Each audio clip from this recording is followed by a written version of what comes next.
So for the year of 2021, each month we're doing a video on some aspect of physical preparedness. This month's video is on long-term food storage. Our church teaches us to store food for a long term as a way of being prepared, that we don't have to be concerned if we're prepared. And it has helped in many different types of situations, loss of job, disaster, what have you. So as we talk to different people, we'll hear about why they store food, what they store, how they store it, and just learn for some ideas that you might be able to apply in your own life and family.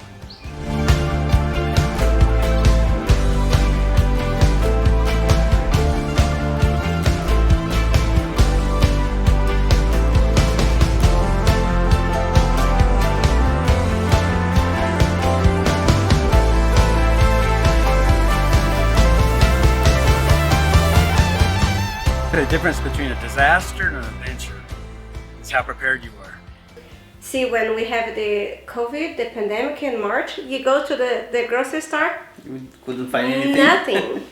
But we were so in peace that time. Well, the prophets have asked us for over 80 years, and I think it's mostly a principle of faith and obedience. So you never know what circumstances will arise that, might make you rely on it. And one time he got problem in his company, and somebody did his employers did the wrong job, and we didn't receive money. So we get the food stored, and we didn't have trouble.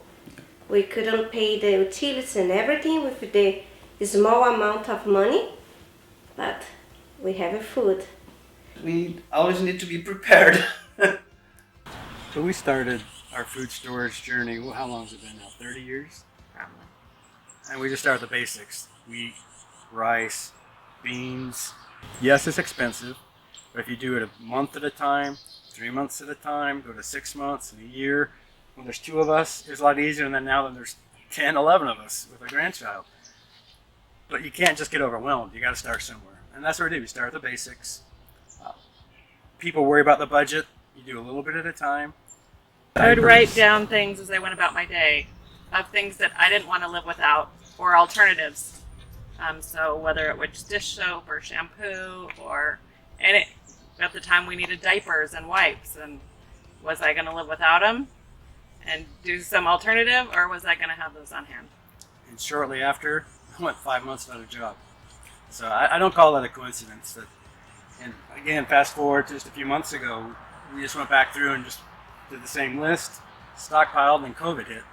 Lost our job again. Before, I got a lot of stuff that we didn't eat, So a bunch of a wheat that we need to... The grain one that... So we got a lot of stuff like that we don't eat. And time was passing, and we get canned food too, kind of that we don't eat. And we lost everything because expired and we don't eat. So that's why I think we need to do one that is 30, 35 years, but we need one with rotation. And I don't do anything less than 2 years. Okay. So I don't buy anything that will expire less than 2 years. So it's easy for me to keep the rotation like that with food that we eat.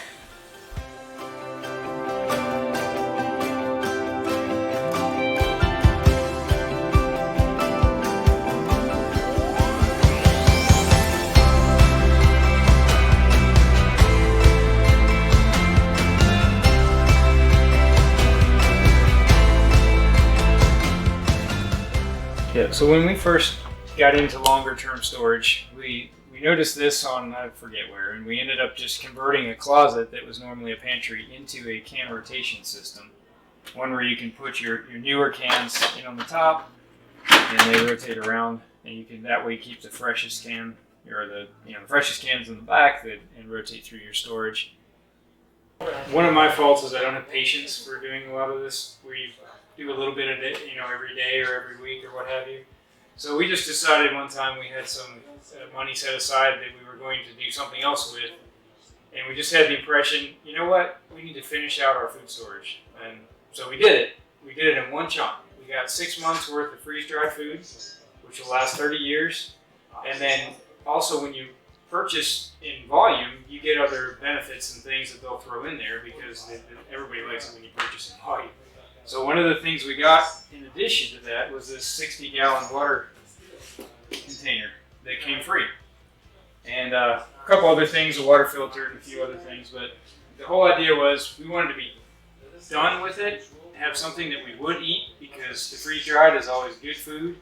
And we just need water, which we store there to cook, and drinking water on the other side of our garage. And he's been laid off. We've been able to get by with, we like to buy fresh produce or dairy, but other than that, we didn't really need things. Layoffs a few years ago, Teresa felt inspired to get a year's supply of everything. We can chuckle about it now, but had we not done what we're supposed to, it would have been a lot different situation. So we've been blessed by having the food storage, but we've also been blessed because of being able to use it and being able to extend our bills and not have the crisis so many people have experienced. Our house, a couple of houses ago, we didn't have a basement and we were running out of space to store, so we got real creative. Our stairways that go from the main level upstairs, I cut a hole in the sheetrock and there's a huge area under there that we put most of our food storage in. This is to demonstrate, besides what the church is offering you, other things you can do to add variety to that. In Brazilian food is based rice and beans, and they got problem with this too, that get price too high, so almost people couldn't afford to have.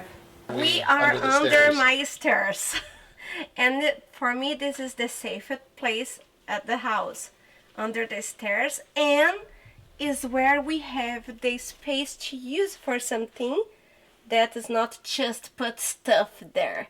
So we use that under the stairs because it was a good space and it's safe. We never buy anything that will be less than 2 years, and we get like all that we eat. We don't get food that we don't really eat anymore because we lose food in the past. It's like a peace of mind because we could use the thing that we had and not worry about not having nothing. So.